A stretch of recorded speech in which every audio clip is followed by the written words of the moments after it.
오늘 우리에게 주시는 하나님의 말씀 출애굽기 15장 19절에서 27절 말씀을 함께 교독하겠습니다. 바로의 말과 병거와 마병이 함께 바다에 들어가매 여호와께서 바닷물을 그들 위에 되돌려 흐르게 하셨으나 이스라엘 자손은 바다 가운데 마른 땅으로 지나간지라. 아론의 누이 선지자 미리암이 손에 소고를 잡으매 모든 여인도 그를 따라 나오며 소고를 잡고 춤추니 미리암이 그들에게 화답하여 이르되 너희는 여호와를 찬송하라. 그는 높고 영화로우시며 말과 그 탄 자를 바다에 던지셨음이로다 하였더라. 모세가 홍해에서 이스라엘을 인도하며 그들이 나와서 수르 광야로 들어가서 거기서 사흘 길을 걸었으나 물을 얻지 못하고 마라에 이르렀더니 그곳 물이 써서 마시지 못하겠으므로 그 이름을 마라라 하였더라.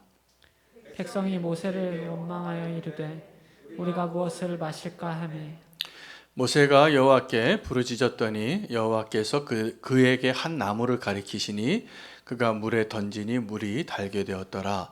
거기서 여호와께서 그들을 위하여 법도와 율례를 정하시고 그들을 시험하실세. 이르시되 너희가 너희 하나님 나 여호와의 말을 들어 순종하고 내가 보기에 의를 행하며 내 계명에 귀를 기울이며 내 모든 규례를 지키며 내가 애굽 사람에게 내린 모든 질병 중 하나도 너희에게 내리지 아니하리니 나는 너희를 치료하는 여호와이니라. 함께 읽겠습니다. 그들이 엘림에 이르니 거기에 물샘 12과 종려나무 70그루가 있는지라. 거기서 그들이 그 물 곁에 장막을 치니라. 아멘. 하나님의 말씀입니다. 오늘 본문은 두 가지 내용을 담고 있는 본문이 되겠습니다. 하나는 미리암의 노래라고 정해져 있는 하나의 시편입니다.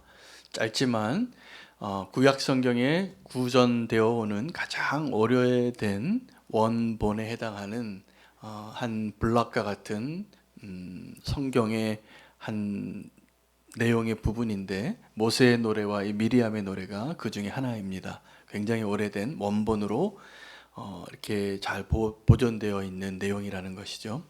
근데 이 모세의 노래와 미리암의 노래가 비슷합니다. 똑같습니다. 사실은 모세의 노래를 요약한 게 미리암의 노래입니다. 이 미리암의 노래에 대해서 무엇이 더 특별한가를 오늘 좀 생각해보고 오늘 그 하나님의 의도를 발견하기를 원합니다. 미리암을 뭐라고 소개하냐면 아론의 누이 선지자 미리암이라고 소개합니다. 아론의 누이인데 지금 이 미리암이 하나님을 찬양하고 하나님의 승리를 노래하는 그 미리암은 그냥 노래하는 자가 아니라 성전에 올라가는 가운데 노래하는 성가대가 아니라 선지자라고 말하고 있습니다. 그러니까 그가 지금 노래한 것이 하나님의 일들을 선포하고 찬양하고 그리고 선지자로서의 그 하나님 행하실 일을 선포했다는 것이죠. 그리고 그 미리암은 여자예요. 오늘 그 내용의 미리암의 노래는 이 하나님께서 홍해의 사건으로 이스라엘 백성을 구원하고 바로의 군대를 심판하신 것에 대한 노래가 모세의 노래가 있고 미리암의 노래가 있는데 똑같습니다. 요약한 게 미리암의 노래입니다. 짧습니다. 그런데 그 노래를 누가 했느냐가 다른 거죠. 그 이스라엘 모든 백성의 영적인 지도자 모세가 노래하는 건 너무나 당연하겠지만 이 미리암이 선지자로서 여인들이 소고 들고 춤추며 노래했다는 것은 완전한 승리를 의미합니다. 정말 완전한 승리를 노래한 것이죠. 이보다 좋을 수 없습니다. 하나님 우리를 구원하셨고 원수들은 다 심판하셨고 우리는 하나님을 찬양하고 이게 어쩌면 여기까지의 이야기는 오늘 본문에서 이 출애굽기 15장에 오늘 본문에 모세의 노래와 미리암의 노래와 여기까지 끝난다면 마치 하나님께서 천상에서 예배를 받기 원하셔서 흰옷을 입은 새벽 이슬 같은 청년들이 즐거이 헌신하며 나라와 민족과 백성과 방언 가운데 하나님께 영광을 올려드리는 그 예배의 원형과 아주 비슷한 거죠. 그런 모습이에요. 그런데 오늘 본문에 이보다 더 중요한 하나님의 진짜 메시지가 담겨 있는데 사흘 만에 3일 만에 이 이스라엘 백성이 광야 길로 들어가다가 하나님을 그렇게 노래하고 찬양하던 백성들이 원망하게 됩니다. 근데 여기에는 하나님의 의도가 있다는 것이 분명해져요. 오늘 본문에 하나님이 진짜 메시지는 이 미리암의 노래로 완전한 찬양과 영광을 받으신 하나님의 기쁨을 이야기하신 게 아니라, 하나님 오늘 이 본문을 통하여서 저와 여러분에게 말씀하시고 싶은 진짜 내용은 내가 너희를 치료하는 하나님이다 라는 것이에요. 그래서 오늘 하나님이 이 본문을 우리에게 주셨기 때문에 오늘 말씀하신 그 하나님이, 또 하나님의 성령님께서, 그 영께서 오늘 저와 여러분에게 치유의 역사를 이루시기를 소망합니다. 특별히 마음의 상처는 무엇으로 치유되는가에 대한 말씀을 제가 나누려고 주님이 말씀 주셨고, 제가 오늘 그 말씀을 나누려고 합니다. 오늘 마음에 상처가 있으신 분은 하나님이 치유하실 겁니다. 할렐루야. 하나님의 방법으로 하나님께서 그 이름을 알려주셨습니다. 나는 치유하는 여호와라, 여호와 라파라. 근데 하나님께서 이 상한 마음을, 상처받은 마음을 치유하시는데 사용한 도구가 쓴 물이에요. 그 사흘 동안 가는데 물이 없으니까 왜 불평이 안 나오겠어요? 다 불평이 나오죠. 근데 그냥 물이 없다라는 것, 너무 힘들다, 나 정말 목마르다, 이야기만 하는 게 아니에요. 여러분, 우리가 어떤 고난을 당하고 내가 예상하지 못하는 어려움을 당하고 내가 실망하는 일을 겪거나 내가 좀 어떤 아픔을 겪거나 그러면 그때 나타나는 현상이 있어요. 내 진짜 모습이 나타나는 거예요. 내 마음의 상처들이 그전에는 잘 덮어져 있고 이렇게 물이 쫙 가라앉아 있었는데, 이런 좀 고난을 당하거나 어려운 일을 당하면 흙탕물이 일어나는 거죠. 진짜 내 아픔이 나타나요. 근데 이게 하나님의 의도였습니다. 그냥 사흘 동안 그들이 아직 목마라서 죽지 않는데 사흘 동안 물을 구하지 못하니까 요 다음에는 먹을 것도 구하지 못해요. 근데 이제 물을 구하지 못하니까 요 물 구하지 못하는 가운데 그들이 나타난 그들의 속 안에 있는 말들, 어떤 말들이었냐면 하나님과 하나님의 사람을 원망하는 거였어요. 그러니까 하나님을 향한 그 원망, 하나님을 향한 그 상처. 왜 물이 없는데 하나님을 원망할까요? 우리가 그렇거든요. 여러분, 지금 하나님께서 오늘 저는 기도하고 있는 이 말씀을 전하고 있습니다. 하나님께서 무엇으로 우리의 상한 마음을 치유하시는지를 말씀해 주시는 본문이에요. 여기 이 사건 안에 담겨져 있기 때문에 그렇습니다. 꼭 우리의 마음이 치유될 수 있는 은혜를 경험하시기를 축복합니다. 저의 정말 기도입니다. 근데 이 마음에 상처가 있는 사람들은 내 마음에 상처가 있다는 것을 드러낼까요? 안 낼까요? 안 냅니다. 절대로. 그래서 하나님께서 이 사흘 길을 가게 해서 그들에게 꼭 필요한, 광야에서 물이 없으면 어떻게 삽니까? 근데 그 물이 없는 상황을 통해서 그들의 깊은 상처를 하나 건드러내시고 드러내시는데 하나님을 향한 원망이에요. 여러분, 지난주 부활주일 전에 그 골로새서 말씀으로 우리 인간관계의 핵심이 뭐라고요? 우리 인간관계 사이 안에 하나님이 계시는 겁니다. 그래서 나와 하나님과의 관계가 건강하면 남편과 아내 사이, 부모와 자녀 사이, 상관과 종의 사이가 다 축복의 관계로 바뀌고요. 하나님과의 관계에 기준이 없거나 관계가 어려움을 겪게 되어진 사람은 그 관계가 다 아파요. 다 아파요. 더 상처가 되어지는 거죠.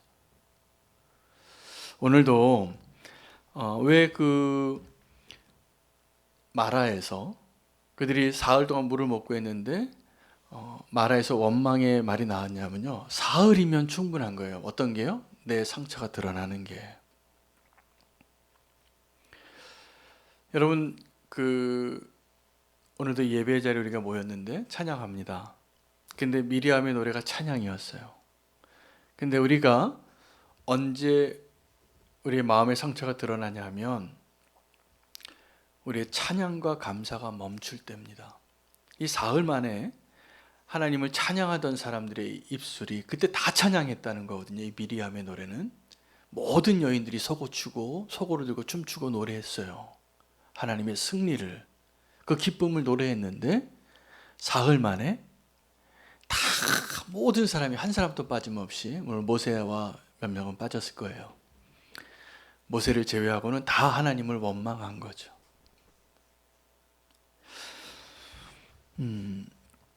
우리는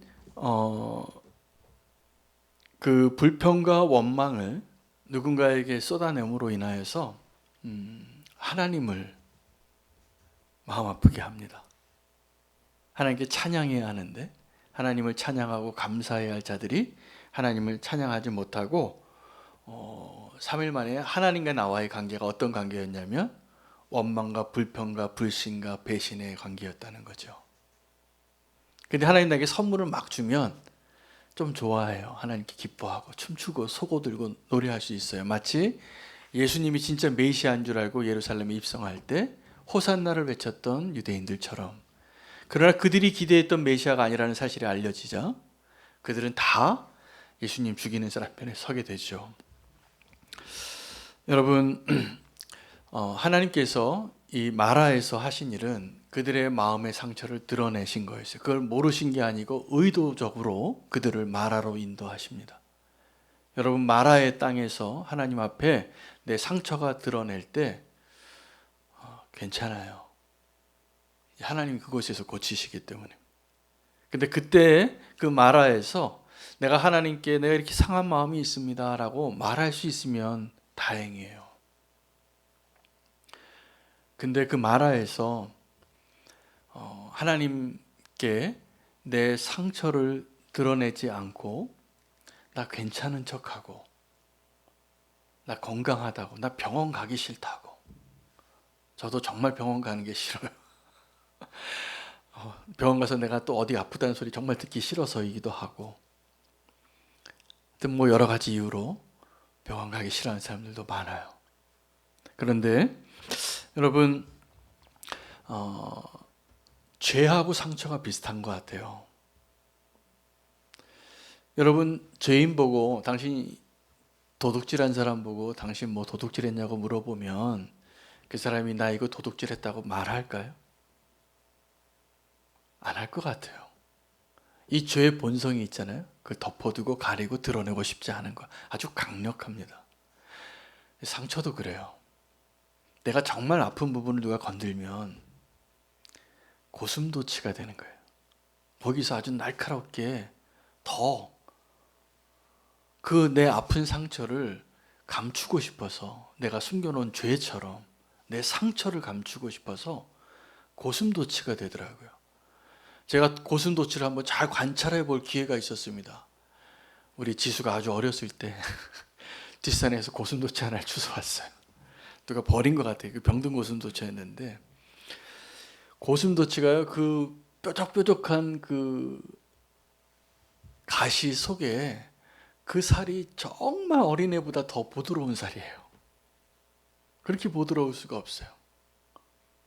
그러니까는 이 고슴도치는, 여러분 보시겠지만 어떤 사람이 막 가시돋친 말을 많이 하고 가까이 하기 너무나 막 어려운 사람들이 있잖아요. 막 누가 오면 톡톡 쏘는 말하고 막 이런 사람들, 그 사람의 실체는 너무 연약한 분인 거예요.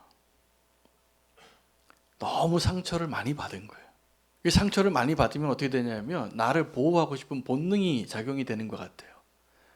사람에게나 하나님에게나 누구에게나 이 세상에 나밖에 없다고 생각하고 가시를 쫙 내밀어요. 이 고슴도치가 보호 본능이 할 때는요, 이 보통 때는 이 가시가 착 누워 있어요. 이 머릿결처럼. 근데 자기가 위험할 때는 이게 쫙 사방으로 뻗더라고요. 이렇게 찌르려고, 나 가까이 하지 말라고. 누가 내 안에 나밖에 모르는 이 존에 누가 들어오는 걸 허락하지 않아요. 여러분, 우리가 그 상처를 치유하는 첫걸음은 오늘 하나님께서 저와 여러분을 마라로 인도하실 때예요. 그게 내 실체가 드러나는 거죠. 보통 때는 아주 품위 있고 인격적이고 아주 인격이 나를 통제하는 그러한 모습으로 있다가 언젠가 내가 막히게 내 진짜 모습을 드러내는 때가 있습니다. 여러분 이 자리에 계신 분들 저를 포함해서 내 진짜 모습을 드러낼 때 괜찮은 사람 하나도 없습니다. 하나도 없습니다. 우리 다 아픈 사람이잖아요. 주님의 은혜로 사는 거죠. 아멘이죠. 근데 우리가 자꾸 나는 좀 저 사람보다 뭐가 좀 괜찮고 예수님도 닮은 것 같고 천만에요. 사실은 우리가 다 내 모습 그대로를 다 들키게 되면 다 드러낼 수 있는 기회만 있다면 주님의 그 치유의 광선이 우리를 다 비치면 사실은 우리가 얼마나 악하고 냄새나고 누더기 같은지 주님이 다 아시거든요. 근데 이제 마라에 가서 그게 드러난 거예요. 그 마라에서 그 하나님이 하신 일이 뭐냐면 이스라엘 백성들을 그들을 고치시는데 이제부터 우리 마음의 상처가 마라에 도착했을 때 우리의 상처가 드러나는 것 같은 마음이 아픈 사람인데 그 하나님이 그 상처 많은 이스라엘 백성을 치유하실 때 제일 먼저 하나님이 고치시는 방법은 하나님의 상처를 보여주시는 겁니다. 여러분 하나님이 이 세상에서 제일 상처가 많으신 분인 거 아십니까? 우리는 하나님한테 상처받았다고 말해요. 하나님 나를 왜 이 마라로 인도하셨냐고. 왜 이런 부모한테 태어나게 했냐고. 왜 이런 남편 만나게 했냐고. 왜 이런 친구밖에 없냐고. 나는 왜 이렇게 외롭냐고. 나는 왜 이렇게 가난하냐고. 나는 왜 이렇게 지금 힘드냐고. 하나님께 원망하죠. 원망하세요. 그게 이제 우리의 수준이니까. 그럼 우리가 이 상한 마음을 치유하시려면 하나님의 마음을 아셔야 되는데 오늘 그들이 물을 발견했어요. 3일 가서. 근데 그 물이 어떤 물이냐 하면 쓴 물이에요. 자, 쓴 물 마실 수 있냐 하면 못 마실 물이거든요. 근데 이 쓴 물이 주는 의미가 무엇이냐 하면 내가 너희가 너무 쓰다예요. 하나님의 입장에서. 그들이 어떤 사람들이었습니까? 바로 전에 미리암의 노래를 부르던 자들이에요. 모세의 노래를 부르던 자들이에요. 그런데 그들이 하나님께 예배하고 감사하고 찬양을 드리던 그들이 조금만 어려우면, 조금만 내가 실망하면 마라가 돼요. 그들이 그 물을 못 마셨는데 사실은 어떤 의미냐 하면 하나님이 너희를 용납하기 참 힘들고 너희를 마실 수가 없구나. 너희가 맛이 너무 쓰구나. 여러분 그 소금의 비유 있죠? 소금이 그 맛을 잃으면 어떻게 된다고요? 아무 데도 못 써요. 소금은 자기를 녹여서 오랫동안 보존하게 하고 맛을 내게 하는. 근데 맛을 잃어버린 그 소금. 그 맛을 잃어버린 소금 같은 성도들을 보면 주님이 어떤 마음을 갖고 계시냐면 마라 같구나. 여러분 우리가 어떤 마라와 같은 고난의 자리에 들어설 때 하나님의 마음의 아픔을 좀 아실 필요가 있습니다. 여러분 그 지도자가 되기를 원하시는 분이 있다면 반드시 알아야 될 게 있는데 비난을 견뎌낼 수 있는 용기가 필요해요. 모세처럼.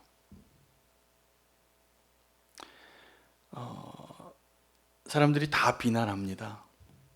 누구에게요? 위기가 닥쳐오면 성경을 보세요. 다윗에게 비난하고 모세에게 비난하고 하나님께 비난하고 아마 그럴 거예요. 근데 진짜 모세의 위대함은 뭐냐면 그때 그 비난을 다 받고 하나님께 엎드리는 자가 됐다라는 것이죠. 그럴 각오가 없다면 자꾸 뭐 감투 쓰려고 하지 마세요. 어떤 지도자의 자리에 서려고 하지 마세요. 여러분, 우리가 아픔을 가지고 있는데 그 아픔을 언제 드러내냐 하면 누군가에게 탓을 하거나 책임을 전가하고 싶을 때 하게 되거든요. 근데 내 마음 안에 있는 상처를 하나님에게 보여주면 하나님 그걸 다루세요. 우리가 언제 하나님께 나의 아픔을 내어드릴 수 있냐면 하나님의 아픔을 좀 이해할 수 있을 때예요. 여러분에서 우리가 아주 힘든 상황에 있거나 아주 고난 가운데 있거나 다른 사람이 다 나를 버린 것 같은 그런 상황에 있을 때 하나님을 이해하는 겁니다. 우리가 그때.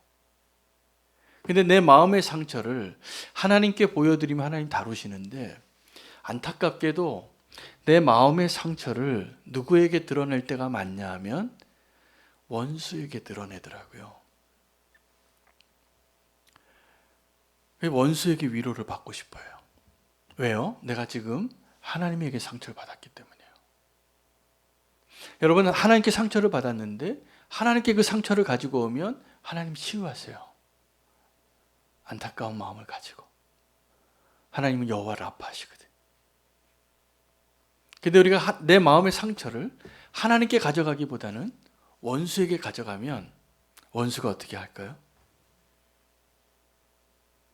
다 경험이 있으실 거예요.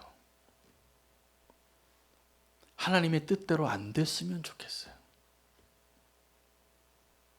그게 지금 이 마라에서의 백성들의 모습이에요.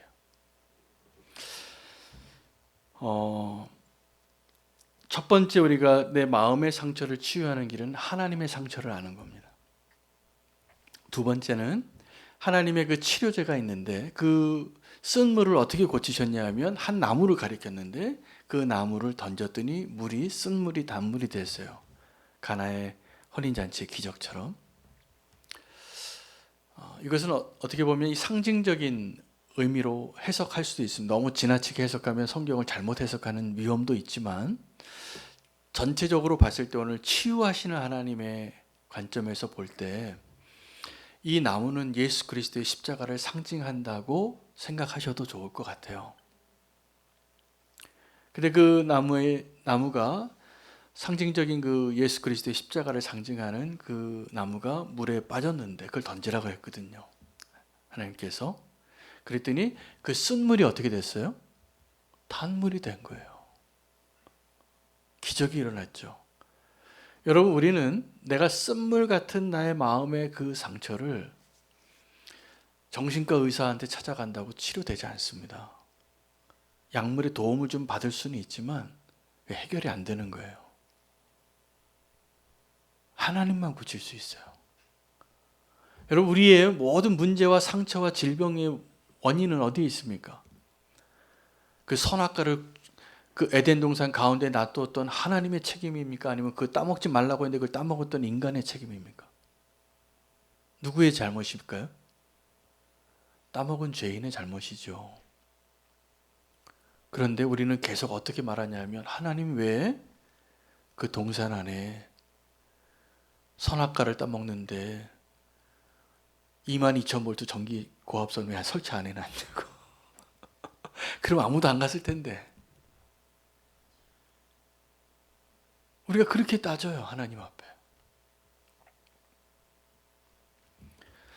근데 그들이 치유가 놀랍게도 하나님께서 나는 너희를 고치는 하나님이라 이렇게 말씀을 하셨어요. 그래서 오늘 본문은 하나님이 치유하신 하나님의 이름과 하나님이 어떻게 치유하셨는지가 나타난 본문이거든요.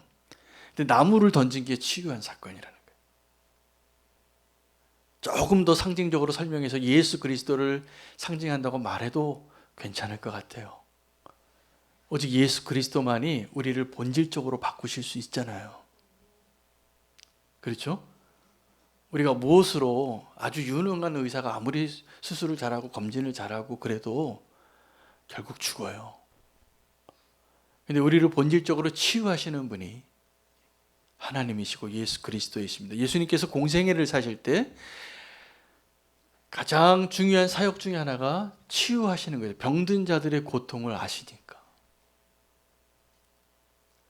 그들을 치유하시고자 하는 그 하나님의 마음. 근데 그 치유하시는 그 하나님의 마음에 합당한 그 은혜를 누리려면 반드시 하나님의 아픔을 알아야 됩니다. 그래서 오늘 이 마라는 그들이 마시지 못하는 물이 아니라 하나님이 용납할 수 없는 백성 이스라엘을 상징하는 거예요. 그래서 그 이스라엘 백성이 정말 쓴물에서 단물로 바뀌는 것처럼 예수 그리스도의 십자가의 은혜로 오직 하나님이 우리를 치유하시는 분이심을 알게 되는 것을 오늘 말씀하고 계시는 것이죠. 근데 또 하나 오늘 본문에 우리가 좀 잘 이해할 수 없는 표현이 하나 나옵니다. 이렇게 말합니다. 25절에 모세가 여호와께 부르짖었더니 여호와께서 그에게 한 나무를 가리키니 그가 물에 던지니 물이 달게 되었더라. 거기서 여호와께서 그들을 위하여 법도와 율례를 정하시고 그들을 시험하실세. 법도와 율례라 함은 아직 모세의 율법이 나오지도 않고 십계명이 나오지도 않는 시간이에요. 이제 광야로 들어가는 시작점에 홍해에서 미리암의 노래를 부르고 처음 마라의 땅을 밟게 되는데 법도와 율례를 정하고 너희의 마음을 시험하여서 너희가 순종하는지 안 하는지를 보고 너희를 고쳐주겠다고. 여러분 여기서 무엇을 우리가 분명히 알아야 되냐면 저와 여러분의 그 마음의 상처는 원수에 가서 이야기한다고 절대로 치료 안 됩니다. 잠깐 기분 좋아요. 왜요? 다 죄인들이 모였기 때문에 하나님 원망하기 딱 좋아요. 그렇다고 그 원망하고 서로 나의 아픔을 그렇게 막 나눈다고 치료가 될까요? 천만에요. 절대로 치료 안 됩니다. 하나님의 말씀이 우리를 치료하는 거예요. 하나님의 말씀은 완전하니 그 영혼을 소생시키느니라.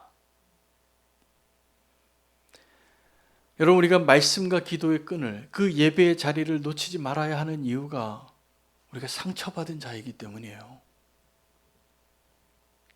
그 예배의 자리에 나와서 하나님의 말씀과 기도로 우리의 그 상한 마음과 우리의 삶의 모든 문제를 바로잡고 고칠 수 있는 그 하나님의 방법은 하나님의 완전한 그 율법, 하나님의 말씀에 있다라고 시편 19편에도 고백하고 오늘 모세가 그 하나님의 지도자로서 아직 모세의 율법 10계명 나오기도 전에 법규와 율례를 그들에게 선포하시고 그들을 시험하사 치유하신다는 거예요.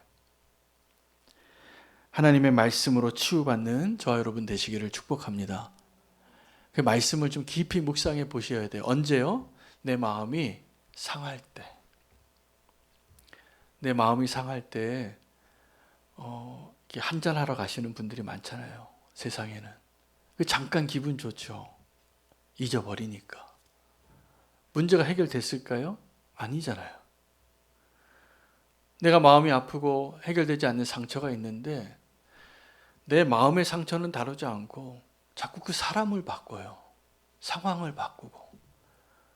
내 마음 안의 상처가 치료가 안 된 거예요. 정말 우리가 치료를 받으려면 하나님의 말씀 앞에 내가 고통을 좀 당해야 됩니다. 근데 그 고통이 어떤 고통이냐면 수술받는 고통과 같은 거예요. 오늘도 우리 김구명 권사님 언니를 위해서 지금 수술 진행이 되고 있을 텐데 기도하잖아요. 우리 이상해 권사님도 얼마 전에 그런 수술을 받고 우리 교회 성도님들 가운데 그런 큰 수술을 받으신 분들 많아요. 우리 김현중 장로님도 죽음을 한번 넘어갔다 오셨어요.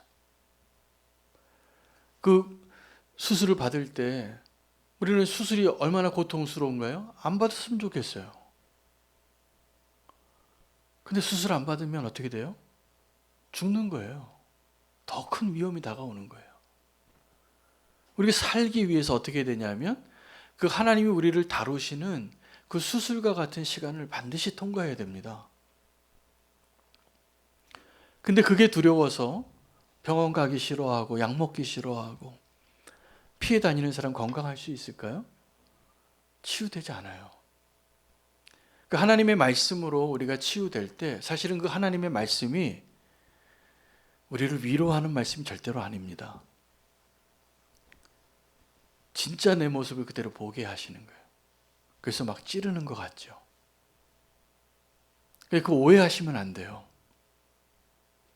그럼 그 말 한 사람이 나 미워하는구나, 그렇게 생각이 드실지 모르겠어요. 근데 하나님의 의도는 그렇지 않아요. 하나님의 말씀으로 내가, 그게 이제 어떤 인간의 의도가 담긴 욥의 친구와 같은 충고라면 그게 잘못된 위로겠죠. 아픔이 되고 헛된 위로죠. 근데 우리가 하나님의 말씀으로 고침을 받을 때는, 우리가 하나님의 말씀을 그대로 내 삶에 적용할 때 고통스러워요. 왜 하나님은 저 문제만은 저 사람을 다루지 않고, 그래도 내가 저 사람보다는 좀 그럴듯하게 살아가는 왜 나를 이렇게 자꾸 다루실까? 왜 나보고 자꾸 양보하라고 하고, 나보고 참으라고 하고, 나보고 가서 무릎 꿇으라고 왜 그러실까? 하나님 우리를 치료하시기 때문인 거죠. 그게 축복입니다. 그것이 없이는 우리가 건강해지지 않고 나음을 받을 수 없는 거죠. 근데 하나님의 이제 그 치유의 과정의 맨 마지막 과정이 뭐냐면 엘림으로 인도하는 겁니다. 근데 그 엘림이 어떤 것이냐면 정말 놀라운 축복의 자리예요. 그 물이 단 것으로 바뀐 것뿐만이 아니라 샘이 12개나 있고 종려나무가 70그루나 있는 곳에 그들이 장막을 치고 쉰 거예요. 그때 처음 쉽니다. 홍해를 건너고 마라를 지나서 엘림에서. 이 마음의 병을 고치는 게 어떤 거냐면 이 육체의 휴식을 통해서, 쉼을 통해서 마음이 치유받습니다. 여러분, 육체의 질병을 고칠 때는 또 뭐가 필요하냐면 이 마음의 그 회복이 필요해요. 여러분, 내가 병이 걸렸는데, 암이 걸렸는데 나 정말 죽을 것 같다라는 생각을 가지고 있는 그 사람 나을까요, 안 나을까요? 잘 안 낫습니다. 마음으로 이미 절망했기 때문에. 근데 사형 선고를 받아도 내가 살 소망이 있다라고 마음이 회복된 사람은 살아요. 제가 얼마 전에 신문 기사 가운데 이런 내용을 들었어요. 우리나라에서 지금 사형 선고를 하는데 사형 집행한 지 꽤 오래됐습니다. 아직 법정에서 사형을 실행한 지 오래된 거 안 하고 있어요. 근데 그 사형 선고를 받았던 사람들도 나중에 감형이 돼서 무기징역이 됐다가 뭐 한 50년 살다 40년 살다가 나오시나 봐요. 근데 그분들이 그 안에서 형을 받을 때 무기징역을 받은 사람하고 사형을 선고받은 사람하고 하늘과 땅 차이. 사형 선고를 받은 사람은 거기서 40년을 살아도 매일 죽음이 두렵대요. 누가 나를 부르면 1985번 이렇게 죄수 번호를 부르면 덜컹하는 거예요. 그날인가? 오늘인가? 날마다 죽음을 생각하고 산대. 근데 그 감옥 안에 똑같이 있는데 무기징역을 받는 사람은 늘 소망을 가지고 산다는 거예요. 이거 언제 감형이 돼서 내가 좀 살지 않을까? 10년이라도 5년이라도 주저로서 내가 가족을 한번 볼 수 있지 않을까? 이 감옥의 장벽을 넘은 하늘을 좀 볼 수 있지 않을까? 그러고 산다는 거예요. 그러니 우리의 육체의 질병을 회복하는 정말 그 힘이 어디서 나오냐면 우리의 마음이 회복이 되어지는. 우리의 마음이 회복되어지는 것은 오늘 또 그 사실은 세 단계의 치유의 과정이 나오니, 하나님이 오늘 설교 제목이 뭡니까? 마음의 상처는 무엇으로 치유되는가? 첫 번째는 하나님의 상처를 알게 됐을 때요. 둘째는 하나님의 말씀으로, 법도와 율례로 너희를 시험하사. 하나님의 말씀이 우리를 치유하는 거예요. 근데 세 번째 하나님의 치유 방식은 육체를 쉬게 하는 거예요. 그 피곤하고 고단한 삶을 로뎀나무 아래서 쉬게 한 엘리야를 회복하게 하셨던 것처럼 오늘 그 고단한 행진을 해왔던 홍해를 건너서 절망하던 그 이스라엘 민족을 엘림에서 쉬게 하시는 거예요. 그게 나는 여호와를 아파요. 하나님께서 여러분의 마음 안에 마음의 상처가 있다면 하나님이 여러분을 엘림으로 인도하시게 되어 주시기를 축복합니다. 로뎀나무 아래 쉴 수 있게 해주시기를 축복합니다. 엘리야는 너무 사명으로 이렇게 살다가 엘리야 신드롬에 걸린 거죠. 나밖에 안 남았다고. 그 착각이에요. 엄청난 착각이에요. 안 보이는 거죠. 바알에게 무릎 꿇지 않고 입 맞추지 않은 사람 7천 명이나 있는 놀라운 부흥의 시대를 살았어요. 엘리야가. 근데 엘리야 자신은 착각하고 산 거예요. 나 혼자 남았다고. 착각하지 마시기 바랍니다. 그 로뎀 나무에서 쉬면 이제 그 복음이 들리는 거예요. 이게 내가 하는 일이 아니구나. 주님이 하시는 거구나. 이 이스라엘 백성을 치유하시는 하나님의 오늘 세 가지 마음의 상처는 무엇으로 치유되는가? 하나님의 그 마음의 상처를 우리가 알게 될 때입니다. 우리의 마음의 상처는 무엇으로 치유되는가? 하나님의 법규와 율례로, 하나님의 말씀으로 우리가 치유되는 것입니다. 그 하나님의 말씀이 좀 아파요. 우리가 잘못하고 있기 때문에. 근데 하나님의 말씀으로 아픈 게 나아요. 나중에 심판의 주로 만나게 되면 그때는 나는 너 모른다 라고 말씀하실 겁니다. 세 번째는 이 마음의 상처는 육체의 휴식과 또 쉼을 통하여 위로를 통하여 우리가 회복이 되어지는 겁니다. 마음이. 거꾸로 육체의 아픔은 이 마음의 회복으로 회복이 되어지는 거예요. 왜냐하면 이 몸과 마음이 따로 있는 게 아니에요. 다 연관이 되어 있어요. 그래서 내 육체가 힘들 때는 마음이 회복되어짐으로 하나님 우리를 치유하시고 믿음으로. 이 마음이 상한 게 사실은 더 심각한 문제예요. 겉으로는 건강한데 마음이 상하면 이 마음이 우리 생명의 근원이거든요. 이 마음이 상한 게 더 심각한 병이에요. 암보다 더 무서운 거예요. 제가 보기에는. 그 마음의 상처를 치유받으시기를 축복합니다. 그 마음의 상처가 치유가 안 되면 어려워요. 다른 사람 상처도 많이 주고 내가 자꾸 고슴도치가 되잖아요. 또 하나는 내가 진짜 불행한 삶을 살게 되고 하나님이 원하시는 게 그게 아니에요. 하나님 그 마음을 치유하기를 원하세요. 그래서 보이지 않는 내 마음의 상처를 아시는 분은 오직 하나님이세요. 그리고 보이지 않는 내 마음의 상처를 하나님에게 보이시기를 축복합니다. 하나님께로 나오세요. 자꾸 원수에게 나가요. 그 뒤에서 수근수근거리고 배신하고 그 사람들이 그 사람들과 모이는 게 더 즐거워요. 우리의 마음의 상처가 근본적으로는 하나님을 향한 거기 때문에. 이 백성들처럼. 하나님께로 나오시기 바랍니다. 그 마음의 상처를, 내 마음의 상처를 하나님께 보이는 것은 내 숨겨놓은 죄를 꺼내는 것하고 똑같은 정도로 어렵더라고요. 내가 아프다는 걸 인정하는 게. 자꾸 내가 아프지 않은 척 하면서 내가 더 아프고 다른 사람도 내 주변에 있는 사람이 아파요. 그래서 교회에 보면 이게 아픈 사람들이 많은 곳이 교회잖아요. 그렇죠? 그러다 보니까 교회가 더 아픈 곳이에요. 제가 봤을 때는. 교회가 아픈 곳이에요. 그러나 우리와 함께 하시는 하나님의 은혜가 우리의 마음의 상처를 치유하시는 하나님 때문에 이 교회처럼 행복하고 안전한 곳이 또 없어요. 할렐루야. 우리의 마음을 고치시는 그 하나님을 꼭 만나시기를 축복합니다. 하나님의 마음, 하나님의 상처를 아시기 바라고 말씀으로 치유되시기를 바라고 우리의 육체를 회복하심으로 우리의 마음을 고치신 하나님께 나를 좀 내어드리세요.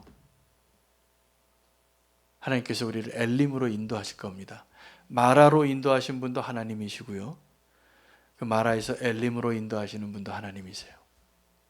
오늘 저와 여러분을 마라와 엘림으로 인도하시면서 율법과 규례로 우리를 인도하시는 것. 율법과 규례로 말씀으로 우리를 고치시는 것은, 회복시키시는 것은 또 이런 의미가 있습니다. 예방이 더 좋아요. 예방이. 그래서 하나님의 말씀을 그냥 따라서 우리가 날마다 말씀과 기도로 경건하게 말씀 위주로 또 예배를 나의 삶 가운데 더 온전히 하나님을 늘 동행하면서 우리가 예수 동행 일기 쓰자는 것도 바로 그런 겁니다. 예수 동행 일기를 쓰시면 하나님이 그 우리의 숨겨놓은 마음의 상처도 분명히 다루실 거라고 저는 믿어요. 제가 그렇게 많이 다rum을 받고 있기 때문에 제가 말씀드릴 수 있어요. 안 그러면 그냥 덮어두고 안 그런 척하고 내 상처를 보이지 않고 살 수 있을 겁니다. 그러나 하나님께 우리가 것을 보여드리고 고백하면 분명히 하나님께서 말씀으로 우리를 위로하시고 치유하시고 회복시키시는 것을 경험하게 됩니다. 할렐루야. 오늘 주님께서 우리를 특별히 그 마음의 상처를 무엇으로 치유하는가를 말씀해 주셨습니다. 믿으시기 바랍니다. 그 하나님을 그렇게 우리 더 알아가면서 오늘 우리가 딱 조용하게 이렇게 기도하기를 원합니다. 하나님, 내 마음의 상처를 좀 고쳐 주십시오. 주님, 내 마음이 아파요. 아프지 않은 척 할 필요 없어요. 특별히 하나님께는. 그럼 하나님께서 저와 여러분을 그 마음의 상처를 다 고치시고 회복하시기를 원하시는 여호와 라파의 하나님의 이름을 부르며 함께 조용히 기도하고 제가 마무리 기도하겠습니다. 주님 앞에 우리의 마음의 상처를 보여드리고 또 주님의 손길을 경험하는 시간 되기를 원합니다.